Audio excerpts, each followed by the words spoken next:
आप कहते ना भाई हम पीछे भूल जाते हैं, तो भूल आरपीसी का लेवल थोड़ा बढ़ गया है।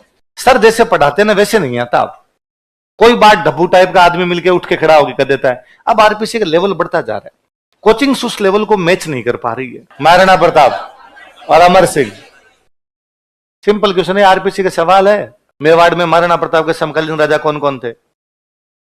4 नाम लिख दिए, केवल 1, केवल 2, केवल 3। फिर ज्यादातर लोग महाराणा प्रताप करके आते हैं, क्योंकि अकबर की लड़ाई महाराणा प्रताप से। वो ये नहीं सोचता कि नहीं उदय सिंह भी उसी के टाइम में था, प्रताप भी उसी के टाइम में था, अमर सिंह भी उसी के टाइम में था। पल्ले बड़ी बात है। तो ये चीजें दिमाग में आनी चाहिए। ये चीजें दिमाग में नहीं आती है, इसका मतलब दिमाग ढंग से काम करता, च्यवनप्राश खाने की आवश्यकता है। अभी मैम आपने करंट पढ़ते हैं, करंट में पढ़ा कि नेशनल स्टॉक एक्सचेंज के साथ में एक समझौता हुआ, तो घर पे जाके पूरा नेशनल स्टॉक एक्सचेंज देखना होता है कि उसमें सर ने क्या क्या बातें लिखवा रखी है। एनएससी कब स्टेब्लिश हुआ था, एनएससी का मुख्यालय कहां पर है, एनएससी क्या क्या काम करता है, एनएससी के जो सूचकांक निकलते हैं वो कौन से हैं, बीएससी के साथ उसकी दिमाग में तुलना होनी चाहिए। बॉम्बे रूट क्या होता है, दिल्ली रूट क्या होता है, ये यदि आपके दिमाग में आती है बातें, इसका मतलब तो पढ़ाई का कोई मतलब है। और यदि दिमाग में नहीं आती है तो पढ़ाई का तरीका बदला जाना चाहिए कि यार ऐसे कैसे हो सकता है कि अपने चीजें पढ़े और पीछे वाली चीजें, आप कहते ना भाई हम पीछे भूल जाते हैं, तो भूले, आपने पढ़ी नहीं चीजें, तो थोड़ा ध्यान रखोगे चीजों का, आएगी समझ में। नहीं तुम कल वापस ऐसे करो पता नहीं तुम कैसे पढ़ते हो चीजों को। मैं तुम्हारी आगे तुम बच्चे बैठते हो, मैं तुम्हारी कॉपियां देखता हूं तो मुझे अजीब लगता है, ऐसे कैसे हो सकता है तुम्हारे एक के भी रजिस्टर में पेन नहीं चला हुआ, नोट्स है उनके नीचे नया कुछ ही नहीं किया हुआ, घर पे जाके काले पीले होने चाहिए यार नोट्स, कोरे पड़े हैं एकदम वैसे के वैसे होना ये चाहिए। इधर देखो तुम शहीद होगे सारे के सारे, इधर देखो, होना ये चाहिए कि भाई ये रजिस्टर है अपना ना भाई,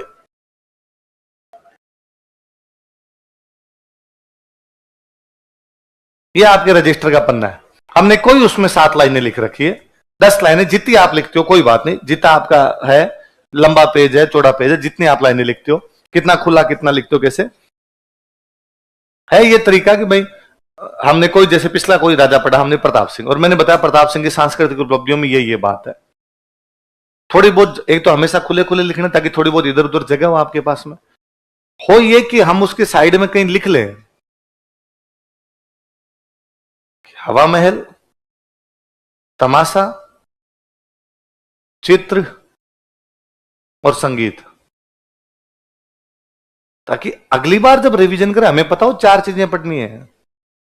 स्टूडेंट को यह भी पता होना चाहिए मेरे इस पन्ने में कितनी लाइन है, कि ये हवा महल है, हवा महल में 7 लाइनें हैं और ये 7 लाइनें याद करनी है, वो याद रहती है ना, तब तो लिखते समय यदि 6 लिखोगे ना तो दिमाग कहेगा एक और बच गई, वो लिख, तो थोड़ी देर में दिमाग निकाल के भी लेके जाए। याद ही नहीं है तो फिर 5 भी लिख दोगे, दिमाग कहेगा रेडी कंप्लीट, फिर बाहर आके आपको कोई कहता है अरे मैंने तो एक वो भी लिखा था तुमने नहीं लिखा, तो अरे वो तो मेरे दिमाग में नहीं था, आता कहां से, दिमाग में रखा ही नहीं था, तो लिखे जाए।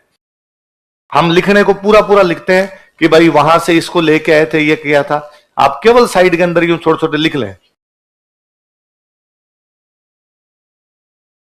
या नहीं लिखना चाहिए साइड के अंदर, जहां बंशीधर बढ़ता उस पर गोले कीजिए, ताकि काके की पे तो ध्यान नहीं जाए, अगली बार 4 ही चीजें देखनी है। लालचंद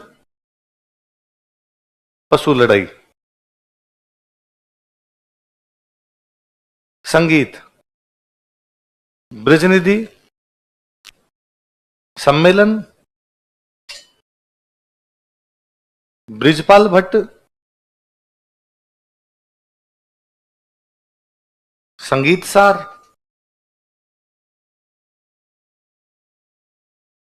इतनी तो बात है।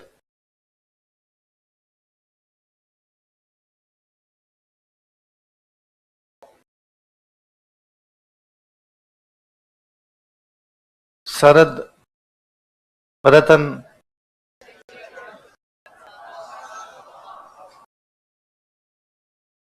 953 365।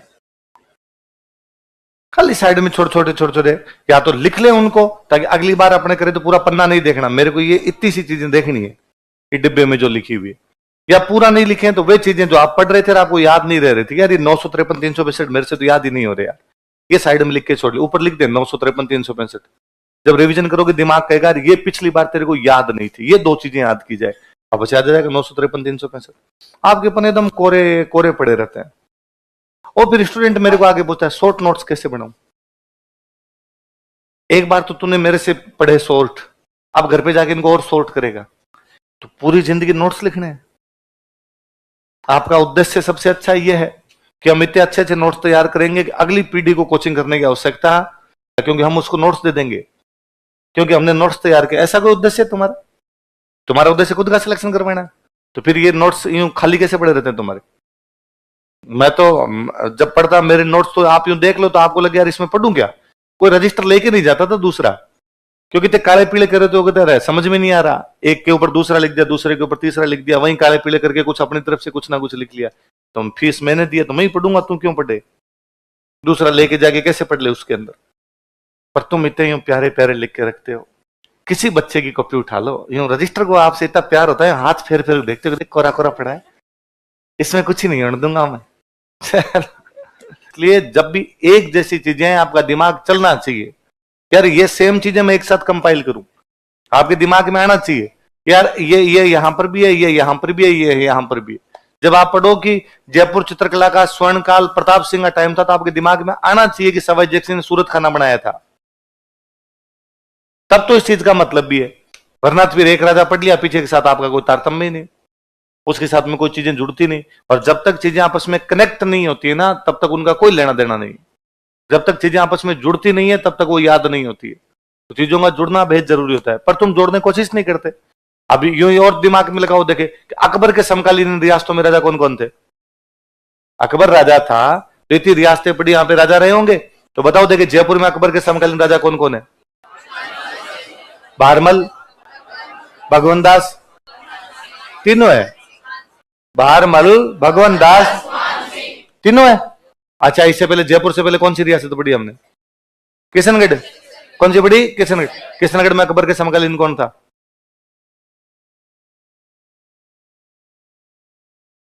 अब किशनगढ़ बनी जहांगीर के टाइम में, और तुम दिमाग और लगा रहे हो कौन था? बोल रहा हूं था तो सही कोई। उसकी पहली लाइन है जहांगीर के शासनकाल में किशनगढ़ की स्थापना हुई थी। आप बताओ, उधर पहले उससे पहले बीकानेर पड़ी, बीकानेर में उसके समकालीन कौन कौन है?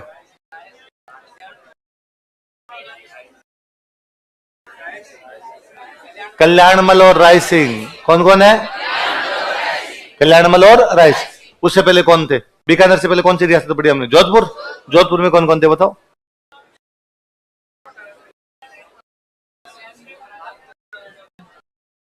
मालदेव, चंद्रसेन, मोटा राजा, और उसके बाद तक मोटा राजा उदय सिंह बाद बीच में सूर सिंह और बना था उसके टाइम तक, क्योंकि मोटा राजा उदय सिंह तो मर गया 95 में, अकबर 1605 में मरा है। हम एक राजा पढ़ते नहीं बीच में, बाकी उस तक रहा था अकबर। अच्छा, जोधपुर से पहले कौन सी रियासत पड़ी थी? शाहपुरा। तो शाहपुरा में अकबर के समकालीन कौन था? शाहपुरा शाहजहां ने बनाई है। किसने बनाई है? उससे पहले कौन सी रियासत पड़ी थी? प्रतापगढ़। प्रतापगढ़ में कौन था उसके समकालीन?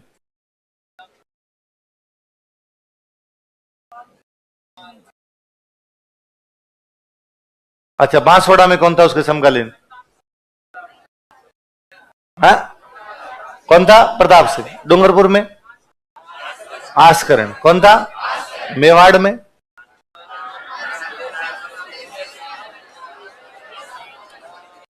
उदय सिंह।